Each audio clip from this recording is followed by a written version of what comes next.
Simon Cowell had never done this before. In the middle of a live performance, with cameras rolling and millions watching, he stood up from the judges' table, tears streaming down his face, and walked off the stage. The audience fell silent. The other judges froze. Even the contestants stopped singing. What could possibly break the man known as the toughest judge in television history? The answer wasn't about talent. It wasn't about a perfect performance. It was about something far more powerful, a mother's final gift to her daughter, delivered through a song that would change everyone in that theater forever. But to understand what happened that night, we need to go back to where it all began. 3 months before that unforgettable night, a woman named Sarah Mitchell sat in a small hospital room, holding her daughter's hand. At 38 years old, Sarah had been given 3 months to live. Terminal cancer, the doctors said. Inoperable. But Sarah wasn't thinking about herself. She was thinking about Emma, her 16-year-old daughter, who would soon face the world without her mother. Sarah had always sung to Emma. From the moment Emma was born, music had been their language. Lullabies at bedtime. Songs in the car. Duets in the kitchen while making breakfast. It was their bond, their tradition, their way of saying, "I love you," without words. Now, lying in that hospital bed, Sarah made a decision that would lead to one of the most emotional moments in television history. She was going to audition for America's Got Talent, not to win, not for fame, but to leave something behind. A final performance. A recorded moment that Emma could return to whenever she needed to hear her mother's voice. The AGT producers received thousands of audition tapes every season, but Sarah's was different. In her submission video, she didn't talk about her vocal range or her experience. She simply said, "I'm not here to win. I'm here because my daughter needs to remember that her mother's love doesn't end when I do." What the producers didn't know was that Sarah had already started planning something that would break every rule in the show's history. The day of the audition arrived. Sarah walked into the Pasadena Civic Auditorium with Emma by her side. Backstage, other contestants practiced their routines, checked their makeup, rehearsed their jokes. Sarah sat quietly, holding a letter she had written the night before. The letter was addressed to Simon Cowell. When her name was called, Sarah hugged Emma one last time and walked onto that massive stage. The lights were blinding. The audience was enormous. The 4 judges sat at their table: Howie Mandel, Heidi Klum, Sofia Vergara, and Simon Cowell, who looked up from his phone with his usual expression of mild disinterest. "Hello," Simon said, his voice carrying that familiar British accent that had launched and destroyed countless careers. "What's your name?" "Sarah Mitchell," she replied, her voice steady despite the fear she felt inside. "And what are you going to do for us today, Sarah?" Sarah took a breath. This was the moment. "I'm going to sing a song I wrote. But before I do, I need to give you something." She reached into her pocket and pulled out the envelope. "This letter explains everything. But I'm asking you not to read it until after I finish singing." Simon's eyebrow raised.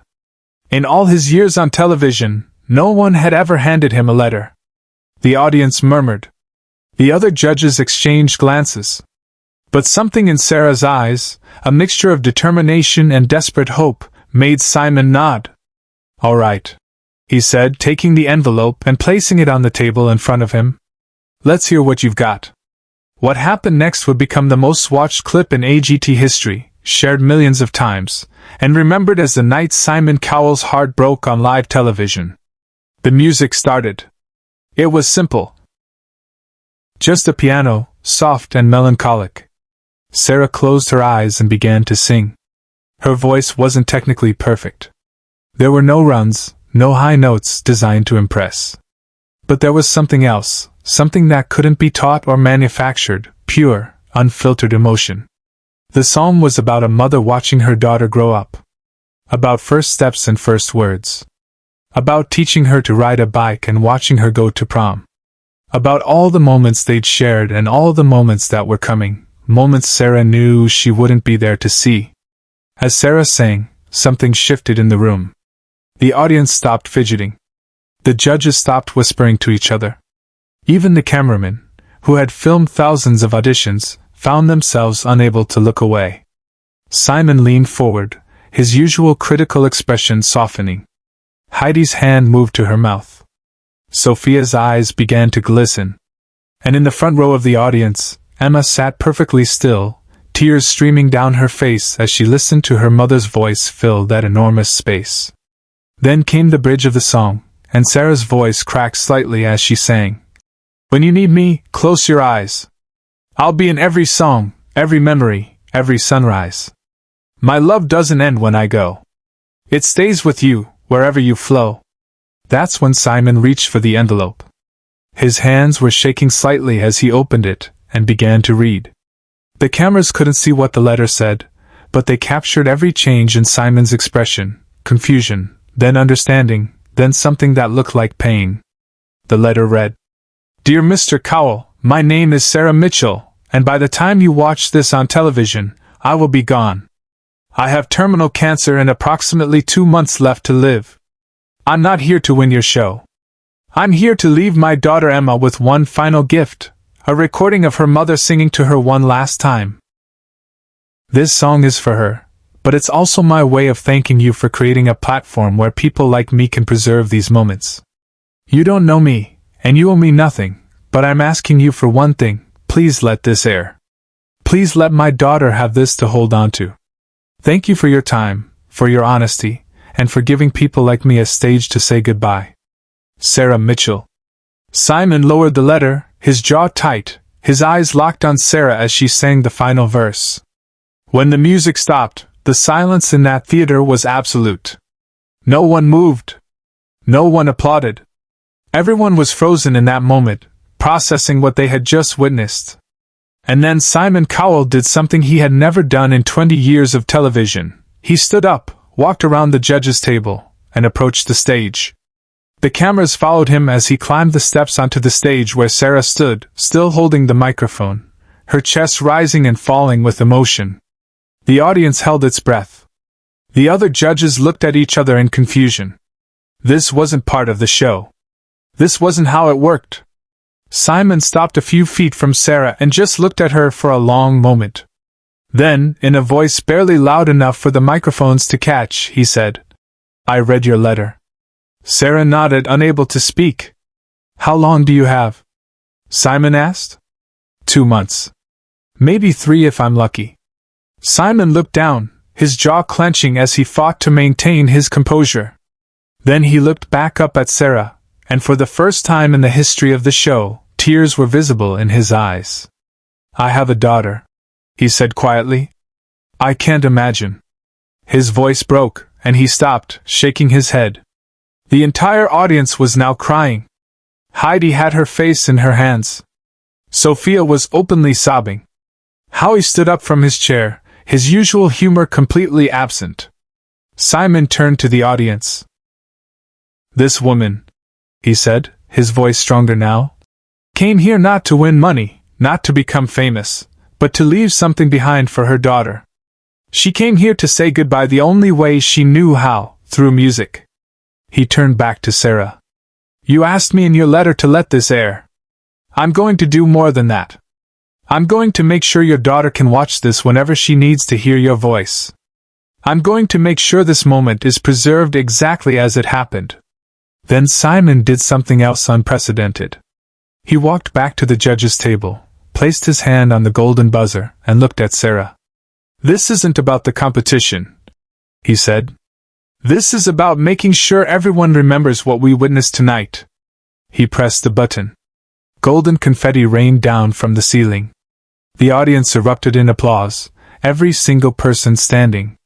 Sarah stood in the center of the stage, surrounded by falling gold, tears streaming down her face, as Emma rushed from the audience onto the stage and into her mother's arms. Subscribe right now, because what happened after this moment shows why Simon Cowell isn't just a judge. He's a human being who understands that some things are bigger than television. But this story doesn't end with the golden buzzer. In fact, the most powerful part was still to come. After the cameras stopped rolling, after the audience had left, and the crew began packing up, Simon Cowell did something else that would never be shown on television. He sat down with Sarah and Emma in his dressing room and talked to them for over an hour. He told them about his own son, Eric, and how becoming a father had changed everything he thought he understood about life. He told Sarah that her performance had reminded him why he started doing television in the first place, not to find the next star, but to give people a platform to share their stories. Then he made Sarah a promise. "I'm going to personally oversee the editing of your segment," he said. "I'm going to make sure it's perfect. And I'm going to send Emma a personal copy before it airs, so she has it no matter what happens." Sarah squeezed his hand. "Thank you," she whispered. "You've given me peace." 2 weeks later, Sarah passed away in her sleep, surrounded by her family. Emma was holding her hand. When the episode aired 6 weeks after that, it became the highest-rated episode in AGT history. Over 50 million people watched Sarah's performance. The clip was shared across every social media platform, viewed hundreds of millions of times. People from around the world sent messages to Emma, telling her how her mother's courage had inspired them. But the most important viewer was Emma herself, who watched the episode in her living room, surrounded by family and friends, and heard her mother's voice one more time, singing those words. "My love doesn't end when I go. It stays with you, wherever you flow." And Simon Cowell? He never forgot that night. In interviews years later, when asked about the most memorable moment in his career, Simon would always come back to Sarah. "I've seen incredible talent," he would say. "I've discovered amazing artists. But that night, I learned something I'll never forget. The most powerful performances aren't about perfection. They're about truth." The production team at AGT created a special tribute segment that played during the finale that season, honoring Sarah's memory and raising money for cancer research in her name. Simon personally donated $1 million to the fund. But perhaps the most touching part of this story happened 5 years later, when Emma herself auditioned for America's Got Talent. She walked onto that same stage, now 21 years old, and sang her mother's song. When she finished, Simon stood up again, walked onto the stage again, and this time, he gave her something he'd been holding onto. A letter Sarah had written to Emma, to be opened on her 21st birthday. Emma opened it on stage, with Simon standing beside her, and read her mother's final words. The letter ended with this: "My darling Emma, if you're reading this, it means you found the courage to stand on that stage where I said goodbye. I'm so proud of you. Remember, I'm in every note you sing, every breath you take, every moment of joy you experience. My love is eternal. It never leaves. It never dies.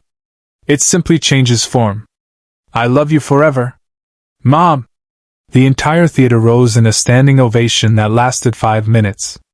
Simon pressed the golden buzzer again, sending golden confetti falling once more on that stage where, 5 years earlier, a mother had said goodbye. If this story moved you, share it with someone who needs to remember that love transcends everything, even death. Subscribe to see more stories that remind us why we're human. And leave a comment telling us about someone in your life whose love changed you forever. Because some performances aren't about winning. They're about remembering. They're about love. And they're about the truth that connects us all, that the people we love never truly leave us. They live on in the songs we sing, the memories we hold, and the love we carry forward. In the weeks following Sarah's passing, Simon made another decision that showed just how deeply this experience had affected him. He established the Sarah's Song Foundation, dedicated to helping terminally ill parents create lasting memories with their children through music and art. The foundation provided recording studios, photographers, and videographers free of charge to families facing similar situations. "Sarah taught me that our time here is finite, but our impact doesn't have to be," Simon said during the foundation's launch. "She showed me that one moment of authentic connection is worth more than a lifetime of manufactured perfection."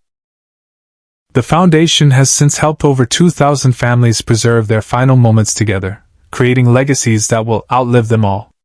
And every single recording session ends the same way, with a photograph of the family, placed on a wall in the studio, right next to Sarah and Emma's picture from that unforgettable night on the AGT stage.